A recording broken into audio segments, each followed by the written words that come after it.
Terima kasih Anda masih bergabung bersama kami. Kini kita masuki segmen Market Buzz. Sebelum saya berbincang bersama narasumber saya hari ini di Market Buzz, beberapa data yang menarik untuk kita cermati di Market Highlight.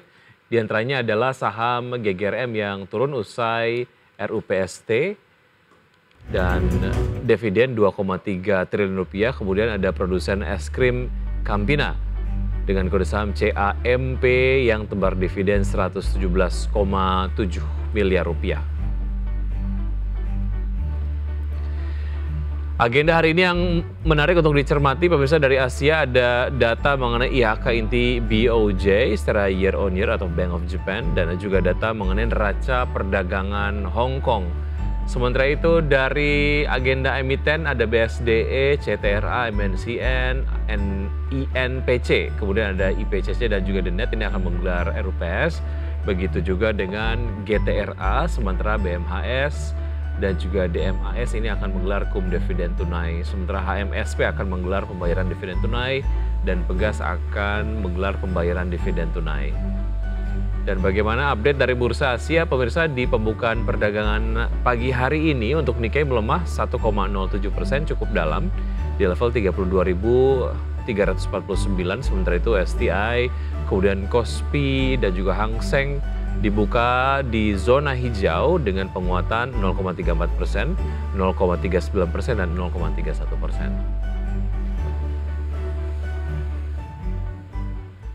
Ya, PT Gudang Garam Tbk akan membagikan dividen tunai senilai 2,3 triliun rupiah untuk tahun buku 2022. Nilai tersebut setara 83% dari laba bersih perseroan. Rapat umum pemegang saham tahunan PT Gudang Garam Tbk menyetujui pembagian dividen tunai sebesar 2,3 triliun rupiah untuk tahun buku 2022 lalu. Nilai dividen tersebut setara dengan Rp1.200 per saham. Nilai dividen tunai sebesar 2,3 triliun rupiah tersebut setara dengan 83% dari laba bersih emiten berkode saham GGRM ini sepanjang tahun 2022 lalu yang sebesar 2,78 triliun rupiah. Namun realisasi laba bersih tersebut turun 50% dibandingkan capaian di tahun 2021 yang sebesar 5,6 triliun rupiah. Penurunan laba bersih tersebut sejalan dengan penurunan pendapatan yang dialami Gudang Garam di sepanjang tahun lalu, di mana per Desember 2022 pendapatan Gudang Garam mencapai 124,68 triliun rupiah atau turun 0,16% secara tahunan. Penurunan pendapatan tersebut diiringi dengan kenaikan beban pokok penjualan menjadi 113,59 triliun rupiah dibandingkan 2021 yang sebesar 110,61 triliun rupiah. Alhasil laba bersih perseroan di 2022 tertekan hingga 50%. Adapun laba yang tidak dibagikan sebagai dividen akan dimasukkan dalam akun saldo laba dan akan digunakan untuk menambah modal kerja perseroan. Bagi sumber IDX Channel.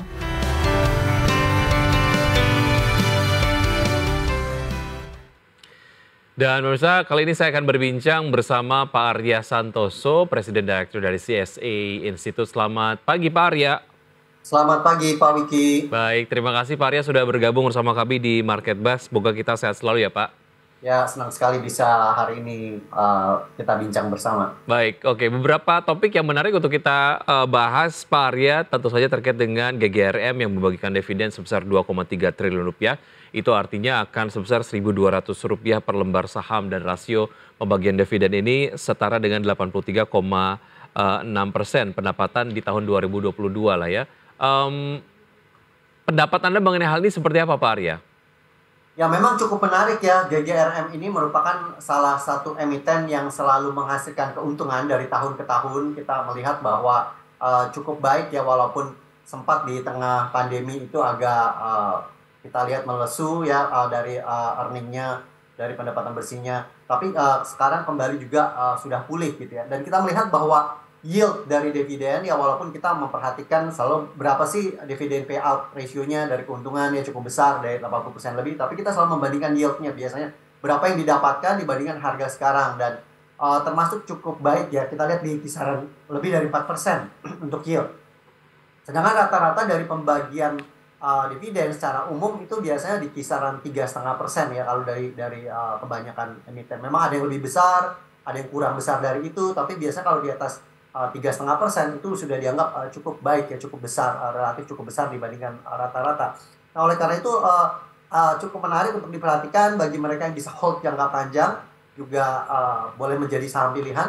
Cuma karena dari 2 kuartal ini pergerakan harga ya dari sisi price movement memang terlihat sudah juga cukup agresif dari di kisaran 16.800-an sampai sekarang di 27 ribuan ya. Oleh karena itu bagi mereka yang memang memperdagangkan jangka menengah bisa menganggap bahwa ini kesempatan yang baik juga untuk melakukan aksi profit taking. Oleh karena itu ada sedikit tekanan jual di hari kemarin. Ya, ini menarik memang terlihat dari perdagangan kemarin yang melemah 0,45%. Oh, maksud saya ini adalah dalam akumulatif selama 1 minggu ya, sudah melemah 0,45% dan ternyata juga di penutupan perdagangan kemarin juga memang melemah begitu. Apakah ini hanya alasan teknikal saja, ingin merealisasikan keuntungan untuk sementara, atau sebetulnya ada sentimen lain yang lebih fundamental soal cukai misalnya Pak Arya, sehingga kemudian sentimen pembagian dividen ini menarik, tapi di sisi lain ada hal lain yang kemudian menjadi concern dari investor?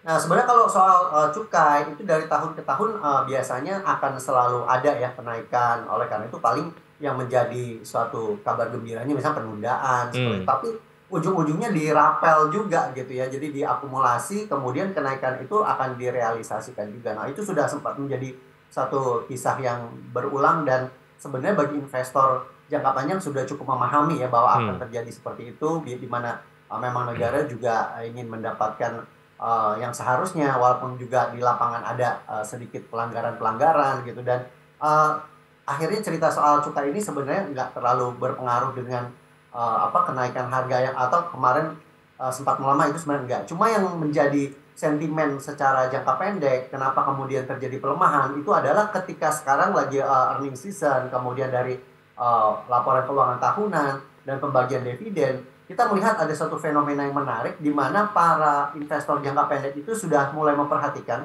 setiap pembagian dividen menjelang come date, itu mereka sudah mulai menahan diri untuk tidak melakukan aksi beli, sehingga minat pasar itu agak berkurang. Kenapa demikian? Karena mereka mengantisipasi pada saat ex date itu biasanya kan terjadi penurunan setara dengan dividen yield. Ya, jadi misalnya kalau kita perhatikan, Gudang Garam mau pembagian dividen kemudian yieldnya di kisaran 4%, itu kemudian para investor jangka pendek mengkhawatirkan bahwa pada saat ex date terjadi tekanan jual juga sebesar 4%. Sehingga bagi mereka yang memperdagangkan jangka pendek lebih suka melepas dulu merealisasikan keuntungannya.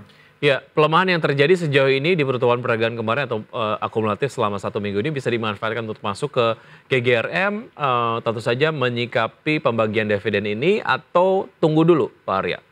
Ya, jadi bagi mereka yang holding periodnya itu jangka pendek, khawatir ada tekanan jual, kelihatannya menahan diri untuk tidak membeli ya. Tapi bagi mereka yang memang memanfaatkan penguatan untuk sentimen ini dan bisa bergerak dengan cepat, itu juga biasanya boleh melakukan pembelian. Nah, bagi mereka yang untuk hold jangka panjang, saya masih merekomendasikan bisa melakukan buy on weakness dan bisa mengakumulasi, menjadikan GGRM salah satu investasi pilihan. Target price akhir tahun GRM di berapa, Pak Arya? Target price kita masih cukup optimis, harganya di atas 30.000 ya, jadi di kisaran 30.000 sampai 32.000. Baik, kita jeda sejenak Pak Arya, kita akan lanjutkan usai jeda berikut ini, dan bersama bersama kami akan segera kembali.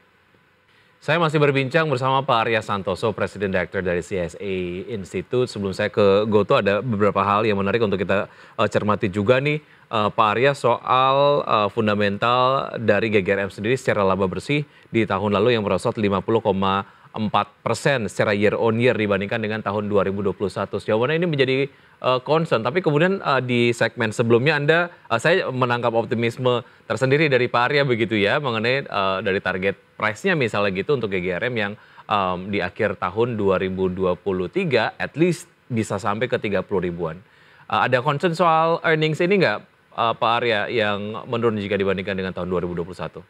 Kita perhatikan bahwa dari data 2023 ya, di kuartal 1 itu memang terjadi peningkatan yang cukup signifikan dari di tahun 2020. 2020 itu earningnya EPS-nya di 560, sedangkan di 2023 di kuartal 1 itu 1020. Jadi peningkatannya cukup menarik ya untuk diperhatikan juga, sehingga optimisme yang ada di pasar juga sebenarnya cukup selaras. Jadi pada saat tahun 2023 ada kenaikan kembali dari aksi pasar yang terjadi, itu mencerminkan bahwanya ada optimisme dari peningkatan earning di tahun 2023. Jadi silakan diperhatikan kembali bahwa memang dari 2021 ke 2022 itu ada penurunan, tapi di 2022 ke 2023 itu terjadi peningkatan earning yang cukup baik. Oke, walaupun di tahun 2022 dibandingkan dengan 2021 secara earning terdiskon, tapi proyeksi tahun 2023 full year akan menarik begitu ya, akan lebih tinggi jika dibandingkan dengan 2021 atau dibandingkan dengan 2022? Dibandingkan 2022. Jadi baik. 2021 ke 2022 itu memang menurun, tapi 2022 ke 2023 diproyeksikan akan menarik karena peningkatan earningnya akan cukup besar. Baik, GGRM juga sedang fokus untuk merampungkan pembangunan Bandara Internasional Doho Kediri. Baru-baru ini perseroan juga menyuntik modal anak usaha yakni PT Surya Doho Investama atau SDHI senilai 3 triliun rupiah. Seberapa menarik aksi korporasi ini untuk mendukung kemudian ataupun memberikan booster lah performa fundamental dari GGRM sendiri, Pak Arya? Ya, jadi memang selain dari apa yang sudah terjadi pada saat ini, earningnya juga kemudian pulih kembali, aksi-aksi entah itu diversifikasi bisnis maupun pengembangan itu juga menunjukkan bahwa adanya gerakan atau aksi-aksi secara strategik ya dari corporate. Oleh karena itu ini merupakan satu sentimen positif juga di jangka menengah panjang.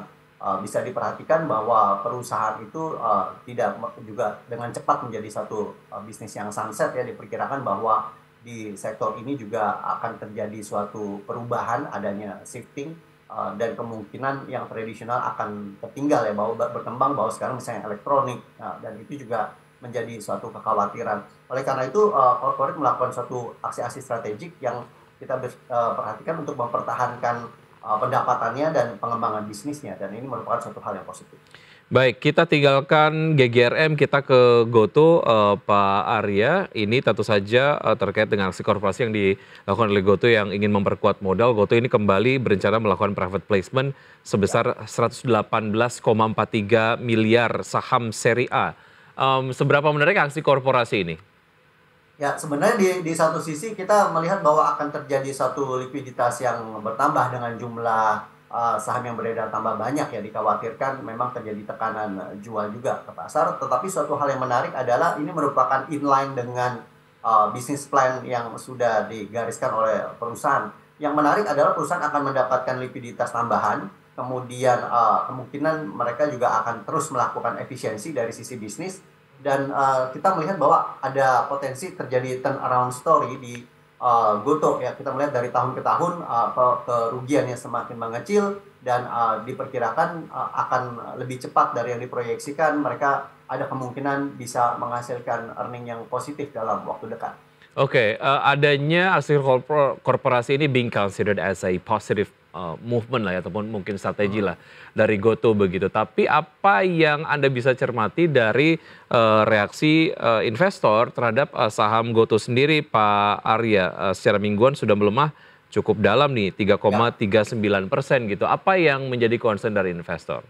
Jadi investor akan melihat bahwa ini merupakan satu likuiditas tambahan sehingga sahamnya beredar lebih banyak dan kemudian akan mendapatkan tekanan di pasar ya, karena kita melihat di situ ditulis nominalnya itu Rp1 ya. Jadi mereka khawatir apakah berarti nilainya sesungguhnya GoTo itu di angka Rp1 gitu dan merupakan satu sentimen yang jadi sepertinya menekan di market ya. Tapi nominal Rp1 itu bukan berarti nanti dijualnya di harga 1 juga. Jadi nanti kita lihat finalnya sebenarnya di harga berapa ya. Kemudian yang kita perlu perhatikan adalah dampak secara corporate ya, ketika likuiditas itu masuk tambahan merupakan suatu hal yang baik bagi cash flow-nya dan kemudian bisa dimanfaatkan dengan baik. Nanti dipantau apakah memang terjadi efisiensi yang sudah direncanakan, dan kemudian juga kita lihat nanti dari laporan keuangan secara kuartal apakah memang juga semakin membaik gitu ya dari earningnya. Kemudian kalau misalnya ada kelihatannya tidak inline